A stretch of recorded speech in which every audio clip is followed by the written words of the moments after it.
Clubbing में यहाँ पहले माइनर इनकम के बारे में बोल रहा है। तो माइनर का इनकम क्लब होता है उस पेरेंट के हाथ में जिसका इनकम ज़्यादा है ये क्लब होने से पहले, और क्लब होने पे उसको 1500 रुपया पर एनम का पर चाइल्ड का डिडक्शन एग्जम्पशन मिलता है 1032 में।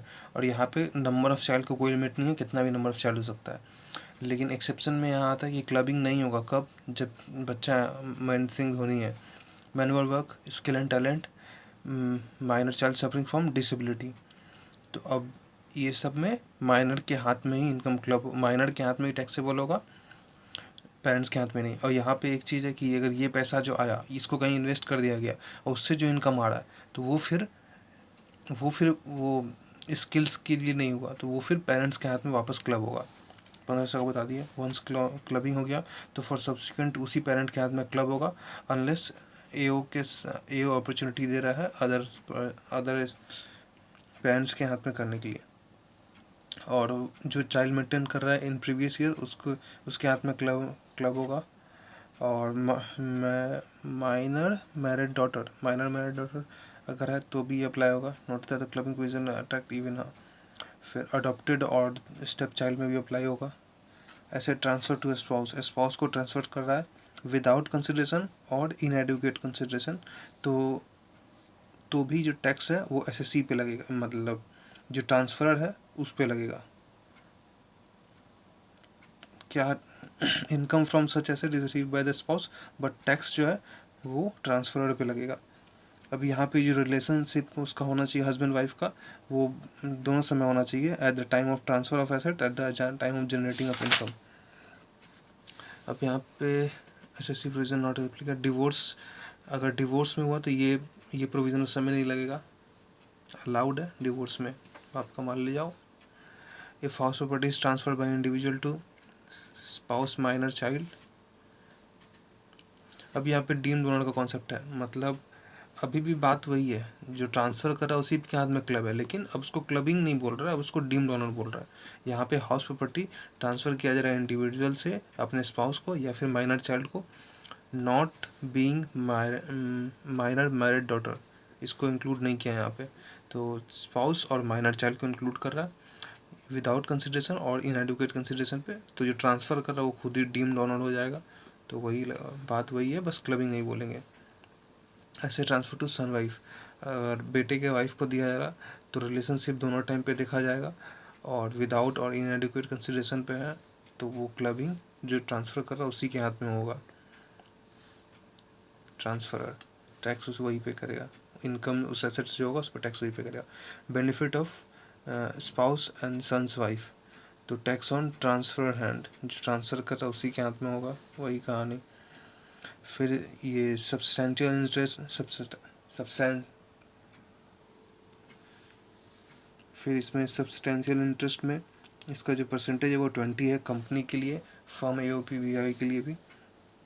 अगर कोई, और यह अप्लाई होता है सिर्फ सैलरी कमीशन बोनस पे।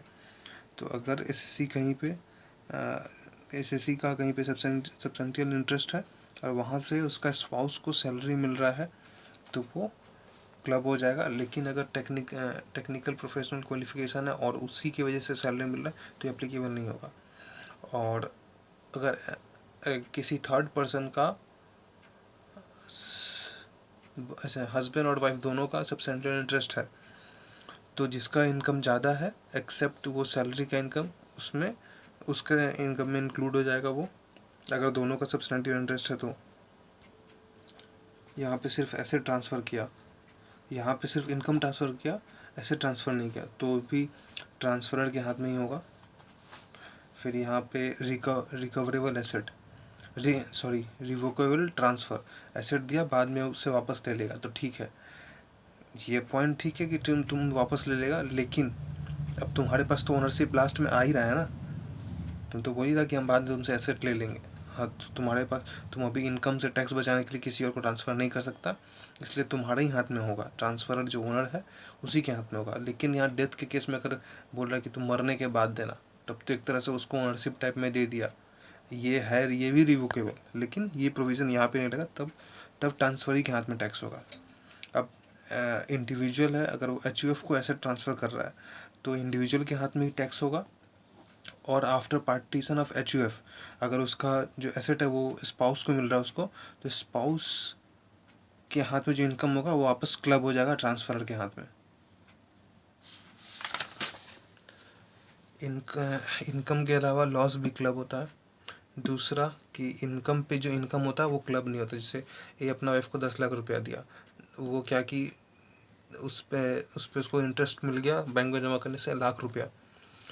अब ये 1 लाख रुपया ट्रांसफरर के हाथ में क्लब हो गया, लेकिन वो 11 लाख रुपया जो FD में, सॉरी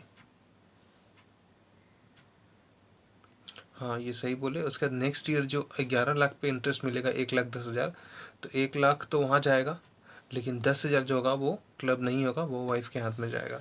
इनकम पे जो इनकम है उस पर नहीं जाएगा। फिर नेचुरल लव एंड अफेक्शन है, ये इनएडुकेट कंसिडरेशन बोला जाएगा इसको। ऐसे transfer sold by transfer the capital gain to transaction, ये क्रॉस गिफ्ट का कहानी है। तो क्रॉस गिफ्ट का कहानी में ये इसको 12 लाख दिया, ये इसको 8 लाख दिया, तो 8 लाख, ये जो यहाँ पे देखना रहता है मैचिंग अमाउंट या फिर लोअर अमाउंट, तो ये 8 है।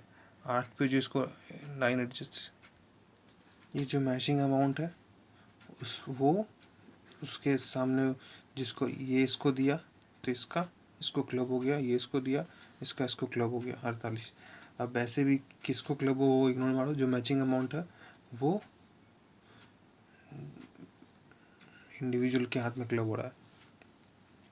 फिर ओपनिंग कैपिटल में जो ऐड है यहाँ पे ट्रांसफ़र हो रहा है कोई, जैसे इन्हीं ऐसे transfer by individual to spouse and such amount in, अब वो जो अमाउंट है कोई एसेट है वो स्पाउस को ट्रांसफ़र किया जा रहा है एंड सच अमाउंट वो बिजनेस में इन्वेस्ट कर दे रहा है, तो जो प्रोपोर्शनल प्रॉफिट है वो भी क्लब होगा। लेकिन कंडीशन यही है कि वो जो अमाउंट ट्रांसफ़र हुआ है वो उसका ओपनिंग कैपिटल में ऐड होना चाहिए। अगर बिजनेस लेट से स्टार्ट हुआ है तो भी तब 1/4 को नहीं, जिस डेट पे स्टार्ट हुआ उस डेट में अगर इंक्लूडेड है तो क्लब होगा। यहाँ पे कैपिटल में इंक्लूड नहीं है, बाद में दिया है ये पैसा, तो इस ईयर का प्रॉफिट 20-21 में क्लबिंग नहीं हुआ, 20-21 में क्लबिंग नहीं हुआ, लेकिन 21-22 में जो 6,60,000 आया इसको प्रोपोर्शनेट कर देंगे, 3 लाख का गिफ्ट इसमें ओपनिंग में इंक्लूड था, और 14 लाख टोटल वो था कैपिटल ऑफ द बिजनेस, क्योंकि कैपिटल प्लस 3 ये 10 हो गया, प्रॉफिट था ये भी जोड़ के यहाँ पे आ गया कैपिटल, ये कैपिटल। यहाँ पे clubbing not applicable to second generation income, ये वही है जो भी ऊपर यहाँ एक्सप्लेन किए थे। सेकेंड जनरेशन इनकम में वो क्लब नहीं हुआ, उसको 1 लाख हो गया, अब 1,10,000 आया, तो 1 लाख क्लब होगा भर बना, 10,000 उसकी वाइफ के हाथ में।